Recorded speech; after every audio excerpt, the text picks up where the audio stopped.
Industry. So industry అంటే కూడా first actors గుర్తుకొస్తే వాళ్ళ వెనకాల ఉన్న కష్టాలు గుర్తుకొస్తూ ఉంటాయి. సో ఇంకో పక్క చూస్తే సో అలాంటి మీ లైఫ్లో ఎవరైనా అడిగారా? అడగకుండా ఉంటారు ఇండస్ట్రీలో? అడిగారు. అయితే అడగకుండా ఉంటారని ఎలా అనుకుంటున్నారు?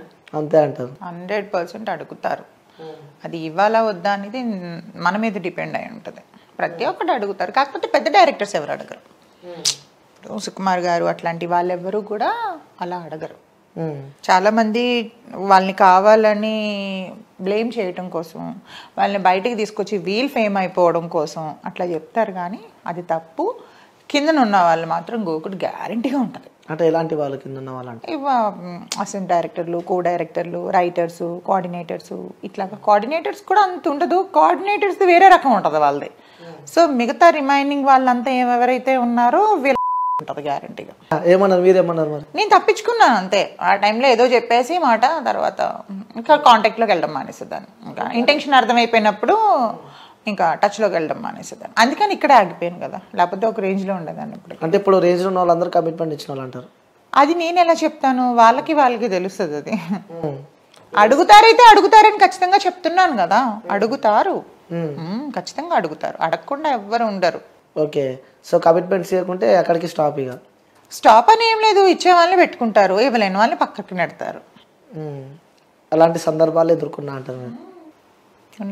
ఉన్నాయి. సో ఒక ఉదాహరణకు షేర్ చేసుకోవచ్చు కదా ఒకటి? ఉదాహరణ అంటే పేర్లు వద్దులేండి, పేర్లు ఎందుకు, కానీ ఉన్నాయని చెప్తున్నాను కదా. నేను ఒక 20 మూవీస్ దగ్గర చేశాను ఇప్పటి వరకు. 20-25 చేశాను. బాగా నేను కొంచెం గుర్తింపు వచ్చింది మాత్రం where is the Venkatalakshmi, Srinivasa Kalyanam, ఇవన్నీ పెద్ద పెద్ద హీరోస్తోనే చేశాను. ధ్రువ చేశాను, చుట్టాల అబ్బాయి. అడుగుతూ ఉంటారు, అడిగే వాళ్ళు అడుగుతూ ఉంటారు. మనం నెట్టుకుంటూ రావటమే. ఇష్టం ఉంటే వెళ్ళటం, ఇష్టం లేకపోతే కామ్గా అవాయిడ్ చేసుకుంటూ రావటం. అంటే చాలా మంది ఉన్నారు. సో ముఖ్యంగా ఈ ఇండస్ట్రీకి సంబంధించి తెలుగు వాళ్ళకి కనిపించారు. అవునండి. యాక్చువల్గా తెలుగు, మీరు మంచి క్వశ్చన్ అడిగారు. తెలుగు వాళ్ళని ఎందుకు అంటే, తెలుగు అమ్మాయిలకి కొంచెం సిగ్గు, బిడియం, కొంచెం అంటే ఇప్పుడు సపోజ్ మీరు ఎగ్జాంపుల్ చెప్తున్నాను మిమ్మల్ని. మీరు ఒక మంచి డైరెక్టర్ అనుకోండి, మీరు నన్ను అడగలేదు, మీకు ఇంత స్టాఫ్ అయ్యారు ఎవరైతే ఉన్నారు, ప్రియా ఏంటి మరి నాకు కొంచెం ఒప్పుకుంటావా, డిన్నర్ పెడతావా అంటే, అంటే డిన్నరు అన్నాడంటే వాడు అర్థం చేసేసుకోవడమే. ఇంకా 100% కో లాంగ్వేజ్ అది. అలాంటప్పుడు అంతవరకు వచ్చినాడు. ఇప్పుడు నేను అనుకోండి, మనం ఆంధ్రాలో పుట్టి, హైదరాబాదు, తెలంగాణ, ఆంధ్ర అదంతా కూడా మనకి తెలుగు కాబట్టి ఇక్కడ కల్చర్ వరకు అంటే కొంచెం సిగ్గుపడతాం.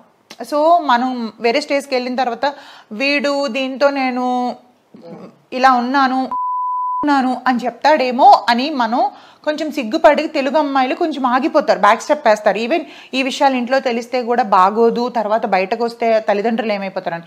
ఈ నార్త్, ఈ బెంగళూరు వీళ్ళు అయితే ఏమంటే వెచ్చలు పెడతాను.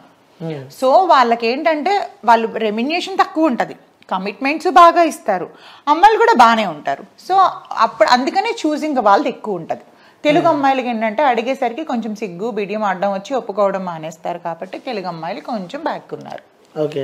అంటే చాలా మందికి డౌట్ ఉంటుంది అనమాట, ఇండస్ట్రీలో మన తెలుగు వాళ్ళు ఉండరు. అదే చెప్తున్నాను కదా, నార్త్ వాళ్ళు ఏంటంటే సిగ్గుండదు వాళ్ళకి, వాళ్ళు ఏ డ్రెస్ ఏమన్నా వేసేస్తారు.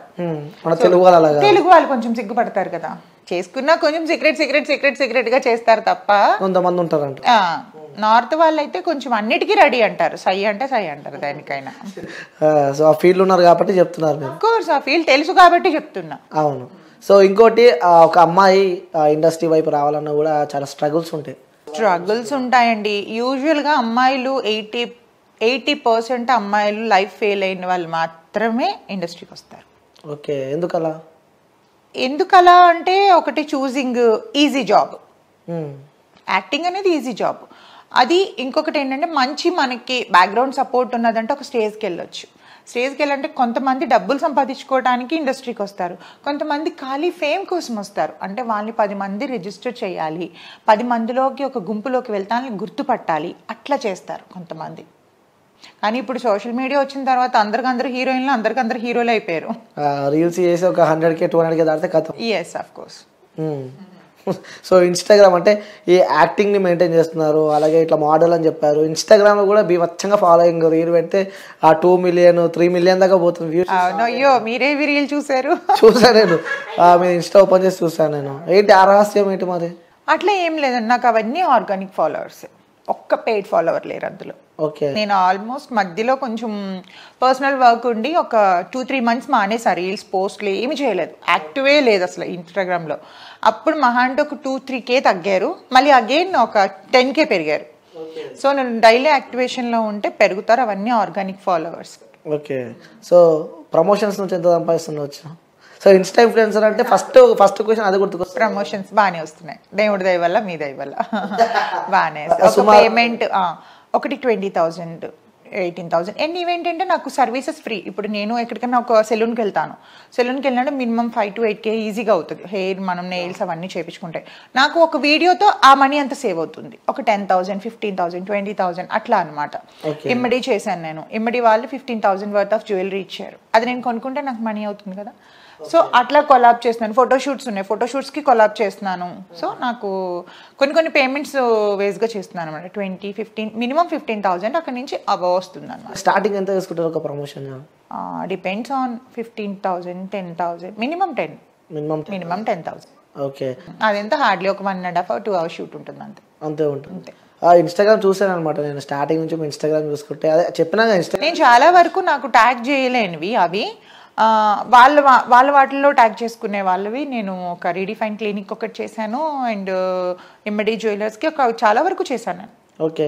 ఎలా ఉంది ఇన్స్టాగ్రామ్లో రీల్స్ వచ్చినాక లైఫ్? నాకు తెలిసి చాలా మంది ఇన్ఫ్లుయెన్స్ అయిపోయారు. ఇప్పుడు చాలా మంది ఇంట్లో కూర్చున్న వాళ్ళు కూడా. యూజువల్గా ఏంటంటే నాకు ఉన్న పెద్ద మైనస్ ఏంటంటే నాకు రిసీవ్డ్ మెసేజెస్ రావన్నమాట. సో వేస్ట్ టాపిక్స్ ఎక్కువ అవుతున్నాయని చెప్పి నేను ఆఫ్ చేసి పెట్టేశాను అది. దానివల్ల ఏంటంటే ఎవరైనా కొత్తగా అప్రోచ్ అవ్వాలన్నా కూడా నాకు ఇబ్బంది అవుతుంది, వాళ్ళ త్రూ వస్తున్నారనమాట. అట్లా లేకపోతే ఇంకా ఎక్కువ ఇన్ఫ్లుయెన్సర్గా చేసేదాన్ని నేను. ఓకే. సో అంటే ఇన్స్టాగ్రామ్లో రీల్స్ వచ్చిన తర్వాత కూడా ప్రతి ఒక్కరు రీల్స్ స్టార్ట్ పెట్టారు. అంటే రీల్స్ స్టార్ట్ వరకు ఇప్పుడు చూడండి, మిమ్మల్ని మీరు ప్రమోట్ చేసుకొని తప్పలేదు, పక్క వాళ్ళని ఇన్సల్ట్ చేయొద్దు, పక్క వాళ్ళని హర్ట్ చేయొద్దు. అండ్ ఇంకొకటి ఏంటంటే అమ్మాయిలు అయ్యుండి కూడా ఎంత గలీజ్గా ఒక రోడ్ సైడ్ చిల్లర ఎదవల మాట్లాడే మాటలు అవి ఇంట్లో వాళ్ళ ముందు ఓపెన్ చేయాలండి ఇన్స్టాగ్రామ్. ఎంత చిరాకు అనిపిస్తుంది అంటే ఇన్ఫ్లుయెన్సర్స్ కొంతమంది మంచి వాళ్ళు ఉన్నారు, కొంతమంది ఇప్పుడు అంటే ఎలా అంటే వాళ్ళు ప్రమోట్ చేసుకోవడం కోసం మంచి పనులు చేస్తున్నారు, చెడ్డ పనులు చేస్తున్నారు. ట్రోలింగ్ అనేది ఒక్క స్టేజ్ వరకు ట్రోలింగ్ బాగుంటుంది. నేను ఒక్కొక్కసారి నన్ను ట్రోల్ చేసే వాళ్ళు చూసి నవ్వుకుంటా ఉంటాను, భలే ట్రోల్ చేస్తున్నారు, అసలు ట్రోలర్స్ లేకపోతే మాకు లైఫే లేదు. ఎందుకంటే వాళ్ళు ట్రోల్ చేసేటప్పుడు కొన్ని మొన్న ఇంటర్వ్యూ కూడా చాలా ఎవరు ట్రోల్ చేస్తే నేను నవ్వుకున్నాను చూసి. సో ఫన్నీగా అనిపించాలి ఒక ట్రోలింగ్, అంతేగాని ఎదుటివాడికి హర్టింగ్ అనిపించొద్దు, వాడి ఐస్లోంచి వాటర్ రావద్దు. అమ్మాయిలు చిల్లర మాటలు మాట్లాడుకుంటే ఏదో రకంగా ఫేమ్ అయిపోవాలి. మీరు గమనించారా? వ్యూస్ ఎక్కువ ఉంటే, కామెంట్స్ ఎక్కువ ఉంటే, లైక్స్ ఎక్కువ ఉంటే, షేర్స్ ఎక్కువ ఉంటాయి. యూజువల్ గా నుంచే మనిషి వచ్చాడు అంటారు కదా, ఆ వచ్చిన మనుషులు మాత్రమే ఇష్టపడతారు. క్లాసీ ఎవరైనా ఇష్టపడతారా చెప్పండి? అదే కదా. సో అంటే వాస్తవంగా చెప్పండి, ఒక అమ్మాయి శారీ కట్టుకొని చేస్తే వ్యూస్ వస్తే రావడం తెలియదు, కానీ ఇంకొంచెం హాట్గా ఉంటే. ఇప్పుడు నేను ఒక రీసెంట్గా ఒకటి 1.4 million పోయిందా, అది నీట్గా స్లీవ్లెస్ టాప్ జీన్స్ వేసుకొని చేసా. మరి ఎలా పోయింది ఇది? కొన్ని పోతే చూడడానికి మీరు మంచిగా ఉన్నారు కదా, ఇంకొంచెం హాట్గా ఉంటే ఇంకా అది వైరల్ ఇంకెక్కువ అయ్యేది. ఉన్నాయి. నేను అలా అయితే ఇప్పుడు రీసెంట్గా నేను బిక్నీ షూట్ కూడా చేసా. నార్మల్గా నేను గోవాలో చేసుకొని పెట్టా, నాకు నచ్చింది. అక్కడ ఇక్కడ వల్గారిటీ లేదు, జస్ట్ లైక్ ఒక క్రాప్ టాప్ లా ఉంది అండ్ ఒక కట్ పైన ఉంది, వేసుకున్నాను, నాకు నచ్చింది, నాకు వల్గర్గా అనిపించలేదు, నేను పెట్టుకున్నాను అంతే. వల్గర్గా ఉంటే ఫస్ట్ ఆఫ్ ఆల్ ఇంట్లో ఒప్పుకోరు కదా. సో దానికి ఇష్టం వచ్చినట్టు మాట్లాడేసి ఇష్టం వచ్చినట్టు చేసి అనుకునే వాళ్ళు అనుకుంటారండి, చెవిత విని చెవిత వదిలేయాలి. అవును. సో ఫ్యామిలీ సపోర్ట్ ఏ విధంగా ఉండే? ఇండస్ట్రీ వైపు వస్తున్నాం అంటే అందరు భయపడుతూ ఉంటారు. ఫస్ట్ లో అన్నయ్య వద్దన్నాడు, మా అన్నయ్య నాకు అన్నీ. మా బ్రదర్ లేడు ఇప్పుడు. ఏమైనా హెల్త్ పాడైపోయింది, అదే ఇప్పుడు కాదు ఒక 8 years అవుతుంది అన్ని. సో తన సపోర్టు తర్వాత ఇప్పుడు నేనే పెద్ద ఇంటికి పెద్ద. ఎంతమంది ఉంటారు ఇంట్లో? మా ఫాదర్ ఉన్నారు, మా నీస్, అంతా మేమంతా ఫ్యామిలీ ఉమ్మడి కుటుంబమే. ఓ సూపర్. ఎలా ఉంటుంది ఇంట్లో వాళ్ళు? బాగుంటుందండి, నాకు ఫ్యామిలీ లైఫ్ అంటే చాలా ఇష్టం. ఓకే. ఎఫెక్షన్ ఎక్కువ మదర్తో ఎక్కువ ఉంటుందా?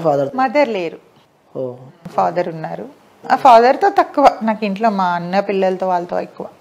ఓకే. సో మిస్ అవుతుంటారా మదర్ని? మిస్ అవుతానంటే చాలా ఇయర్స్ అవుతుంది కదా, కొంచెం ఒక్కొక్కసారి అనిపిస్తుంది ఉంటే బాగుంటుంది అన్ని చెప్పుకోవడానికి అని. సో నాన్నతో ఉంటా అంటారు? నేను అనలేదు మరి అంతే కదా.